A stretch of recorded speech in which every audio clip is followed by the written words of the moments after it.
guys, welcome back to the channel. As always, I just wanted to say I'm so grateful to see you here, and I appreciate you taking the time to watch some of our videos here at Investor Army, because I know how much time it takes to educate yourself when you're starting the business, and I know a lot of y'all have families and jobs, so I appreciate you being here. Sincerely, I want to say I hope that these videos are helping, and that some of the ones we have planned to come out here soon help you with your business going forward. So let's dig into today's video, guys. Let's talk about the big five, right? The big five. No, I know we're heading into the fall and it's almost college football season, but we're not talking about college football today. We're talking about those big five costs, expenses, or repairs that traditionally or commonly you're gonna see when you start taking title to houses that need renovation or rehab work done to them. So yes, I know you're gonna come across termite damage or structural damage or mold or big issues from time to time, but traditionally, these are gonna be your biggest expenses and the ones that most investors get hit by or bit by that cause them to break even or lose money when they're starting a business. So today's video is for every investor, but specifically this is going to help the most, most for those new investors that are brand new, have never done a rehab, or about to do their first rehab or their second rehab, or those wholesalers that have been doing okay, done a number of deals, and are wanting to transition into doing their first rehab because it's very, very risky for those individuals. Why? The reason why it's risky for new wholesalers trying to become a rehabber is because they got away with it for a while, wholesaling their first few houses with their wholesaling cap on, but that 1,400 square foot house that was $18,000, $15,000 to $20,000 in repair that they're marketing for as a wholesaler, now when they're a rehabber and taking title to it, they're quickly gonna realize why all those rehabbers were pushing back on them saying the numbers weren't right, because now they realize that $15,000 repair is now more like $30,000 or $35,000 now that they're a rehabber. It's funny how things change when you switch the hat that you're wearing. Also, guys, brand new investors that don't really know what they're doing, they get hurt really bad because they don't understand either how to diagnose or assess whether one of these things is wrong or needs repair or needs to be replaced in full, or they do understand that it needs to be replaced, they just have no idea of what something costs. So we're gonna go through these a little bit. I'm gonna talk about each one just a little bit and where I see a lot of mistakes being made, and hopefully this helps you with your business. So number one, guys, the roof. The roof is one of the biggest ones I see mistakes being made on, and it's on both sides of the spectrum, right? So what I mean by the spectrum. So over here, you have individuals who go buy a house quickly and they look up at the roof from the ground and say, it looks good to me, it looks like it's in good shape, but they never have anyone look at it, or they don't know, or they know how to assess a roof, but they don't go up on top to look at it themselves. Because many times a roof that looks really good, when you get up on it, is shot. It has wind damage, hail damage. You're not gonna be able to see it from the ground. And a lot of people go ahead and buy a house thinking it looks good because they looked at the roof from the ground and never got up there, and then they have a huge expense later. Now over here on the other side of the spectrum, what I commonly see is this. I see individuals avoid buying a house because the roof looks like it's gonna be $7,000 to $10,000 because they think they have to replace it in full, when it could just be repaired or it just needs to be cleaned, right? So let's say, for example, you're running all your numbers on a house. You know you need to be all in at $100,000 to buy it. That's your all-in number. You're already at $98,000 and your last repair to analyze is the roof. And you look at the roof and it's all dirty and worn. It looks like it needs to be replaced. And you're like, that's an $8,000 roof according to what my roofer says. Now I'm at $106,000, I can't buy this house, so you pass up on the deal. Well, what happened if it was just a quick repair? Or what happens if you didn't even need to replace the roof, it just needed to be cleaned? Because many times some of these older roofs, or not even older, but just semi-mid-age roofs look dirty and look like they need to be replaced, but all they are is dirty, right? So some of the areas around the country have different types of plants and trees, and you can have certain types of leaves will get on your roof and leave a sticky residue substance that when the dirt and basic dust gets on it, it's gonna discolor the roof over the years, and the roof can literally look like it needs to be replaced when all it needs to be, where all it needs is a good cleaning, right? Or it could have just a few spots that could be replaced and repaired okay, and the whole roof doesn't need to be replaced. So a lot of people mess up on either side of the spectrum. So guys, when it comes to a roof, the best thing to do is to walk the roof with an inspector every time you hire one, or to go out to a roofing company and ask to follow them around and walk around some of the roofs with them and kind of understand what you're looking at. Because if you're buying from wholesalers, you're gonna need to have to act quickly, right? Because a lot of y'all are brand new investors.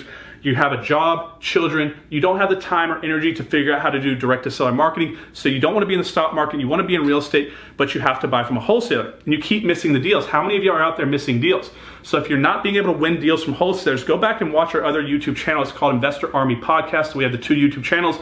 On that channel, I'm interviewing top investors. Go watch Taylor Weekly's interview because he's talking about how he keeps winning deals, and he's won a few from my own wholesaling company because I sold it to him because he was able to act quickly and decisively. He shows why he's successful buying from wholesalers, because it is a skill. And you need to understand how to quickly analyze these and know what you're looking at, because you don't want to basically count in a $10,000 repair that's not there, nor do you want to miss one that is. So go watch that episode, guys. And make sure you understand how to analyze different types of roof issues, right? Hail, wind, just old wear and tear, guys, because it's very important. Number two, guys, I won't dig too much into foundation, but the biggest mistake I see with foundation is I have students or other investors contact me and say, Connor, I was planning on keeping the house as a rental or owner financing, and then I bought the house and I got over leveraged, and I knew, it could have had foundation issues or it may not have. I didn't know if they actually had to be fixed because I never brought someone out. Should always bring someone out to look if you have a question on it or not. But a lot of times y'all think that you're gonna keep it as a rental or an owner finance property, where somehow you rationalize that the foundation doesn't need to be fixed, that you're just gonna have a house that's slanted. So first advice is fix your foundation, whether you're keeping it, especially if you're keeping it, because you're gonna have to fix it sometime in the future, otherwise it's gonna keep getting worse. And also bring someone out there, guys, make sure you know what it's gonna cost before you just go buy a property, because foundation issues can range quite widely depending on who you have do them.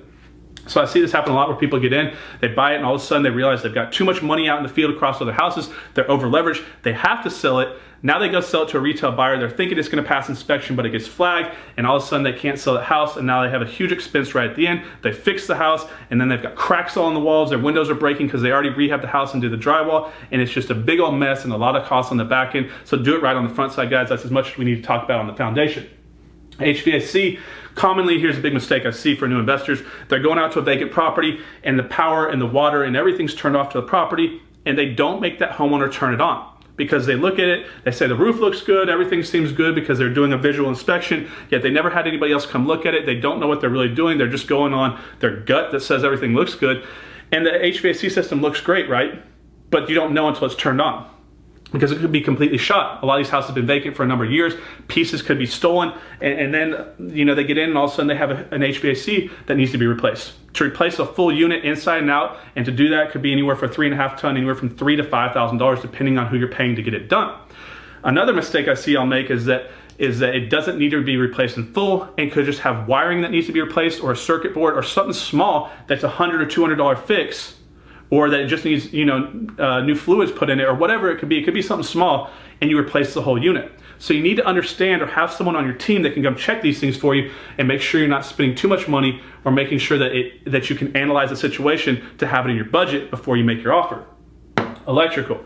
This is a big one. A lot of y'all don't understand that some of these old electrical panels are not going to be grandfathered in. Sometimes they will be. So a lot of y'all go out to a house, you open up that old panel, it's in the closet, it looks good, it looks like nothing's wrong with it. Yeah, it's a little bit old, but what happens is it's old, one of the old Federal Pacific panels, right?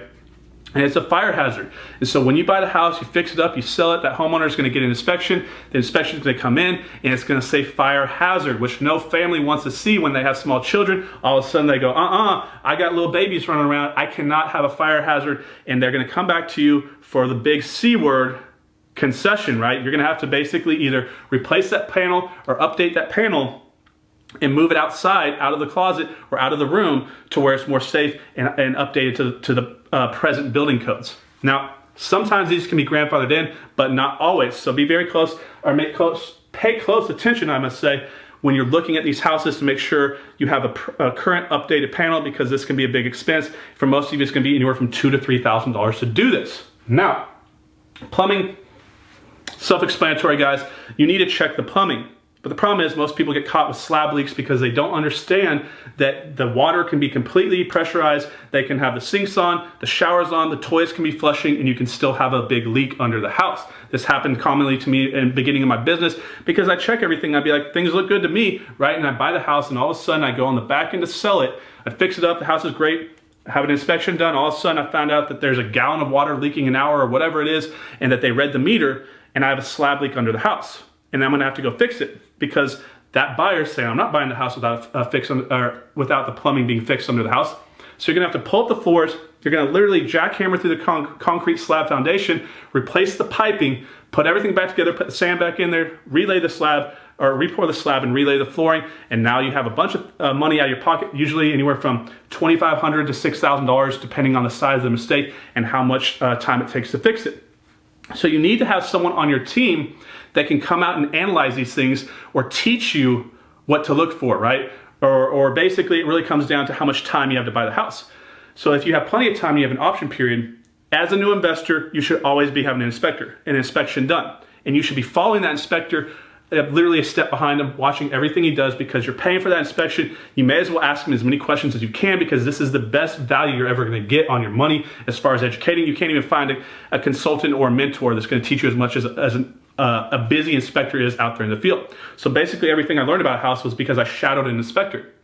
Now, if you don't have time to bring out an inspector or a plumber or a roofer to walk the property with you and you're buying from a wholesaler, you need to understand how to analyze these quickly and accurately, and you need to go out there and proactively get this education and knowledge before you start going out there. Otherwise, you're wasting your time buying from wholesalers, because you're going to sit there with no confidence trying to figure out, is this a $5,000 or a $10,000 fix? Because you're not going to know, right? And so you're going to be a little bit slow to make your decision. You're not going to act confidently. And some other investor who does and walks in real quickly, he's like, boom, boom, boom, is going to make that offer, get that deal before you even figure out how much you're willing to pay, right?